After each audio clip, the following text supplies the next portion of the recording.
A man in a Home Depot truck deliberately drove into a bike path in Lower Manhattan on Tuesday, mowing down cyclists and pedestrians, crashed into a school bus, then fled the truck, brandishing fake guns and shouting Allahu Akbar. He was shot by a policeman and taken to the hospital. At least 8 people were left dead and many more injured. Those are the facts, but facts don't matter. In cases like this, what counts is the spin.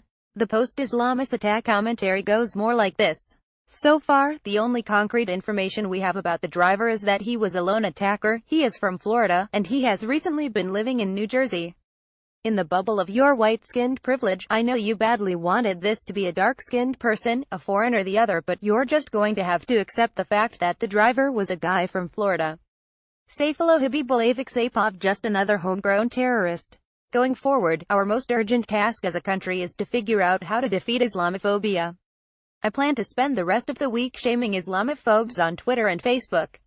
For clarity, immediately after the incident, sources inside the New York Police Department debunked the terrorism narrative, saying that it was an incident of road rage between 2 truck drivers.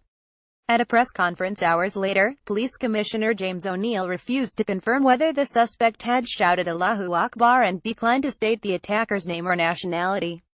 I don't know why, since he's from Florida. But the bigotry of Islamophobia doesn't always pay attention to details. Contrary to the toxic delusions of faux news hosts, white men are a bigger domestic terrorist threat than Muslim foreigners.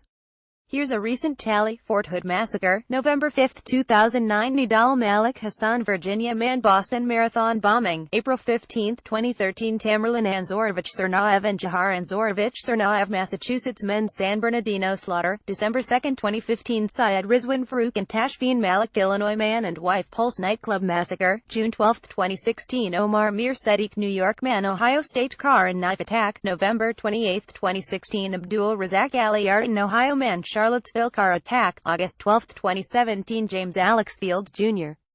Ohio man. Oops, no I mean white supremacist, ALTRIGHT neo-Nazi. James Alex Fields, Jr. Manhattan truck attack, October 31, 2017. Saifullah Habibullah Saipov, Florida man. Although some of these assailants were born elsewhere, extreme vetting is not only racist, but most important, it doesn't work. An intelligence assessment by the Department of Homeland Security in March of this year found that most foreign-born U.S. terrorists become radicalized only after living in America for a number of years. Traditional masculinity, whiteness, and heteronormativity are the root causes of terrorism. Chillingly, Tuesday's attack was predicted by an ad released just a day earlier against Virginia gubernatorial candidate Ed Gillespie. The ad, produced by the Latino Victory Fund, shows a white man in a pickup truck with a Confederate flag and a Gillespie campaign sticker chasing down innocent Hispanic and Muslim children. We don't yet know if all the victims of Tuesday's attack were Mexican children. The truth is, we are, as Phil Donahue used to say, a deeply racist society. If the perpetrator, again, Florida man Saifullah Habibullah Saipov, was a person of color, this just proves it. Saifullah was probably so ground down by Islamophobia that he felt the only option left to him was the event in Lower Manhattan. This incident encapsulates the breadth of the battle against racism we have to fight every day in this country. Perhaps Saifullah could be faulted for blocking the biker's lane, but the rest was the natural reaction to a society where, night after night, Fox News hosts indoctrinate viewers in irrational hatred toward Islamic extremism.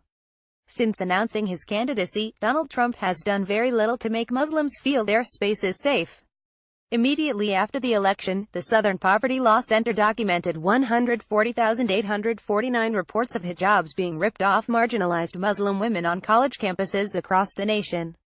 Ironically, Trump wants to end the very diversity lottery that allowed Saifullah to come to this country in the first place. The last thing we want to do is alienate members of this community. We need more members of the community to come here, so they can warn us about other members of their community. New York's badass governor, Andrew Cuomo, said it best: New Yorkers will not be intimidated. Ordinary people who don't have security guards will have to learn to live with the occasional terrorist attack. True patriotism is having faith in this country's ability to respond creatively, with extra airport screening, bollards, closed-circuit cameras, checkpoints, heavy policing, and fewer public events. If we truly, as a country, are committed to the American ideal of justice and equality for all, we can't wait until a crisis happens to build bridges, educate, counteract false narratives, and foster peace. I want to believe that a massive re-education program about white privilege would work. But at this point, we might have sunk too deep into our own Eurocentric entitlement for white people to begin to unpack their privilege. What I would really like to have, but despair of ever having, is an honest conversation about race, requiring white Americans to sit down and patiently listen to hours and hours of angry denunciations of their privilege. Perhaps the Latino Victory Fund could lead it. But unfortunately, we are a nation of cowards. I know it takes balls to say that, but, like Gov. Cuomo, I am all balls.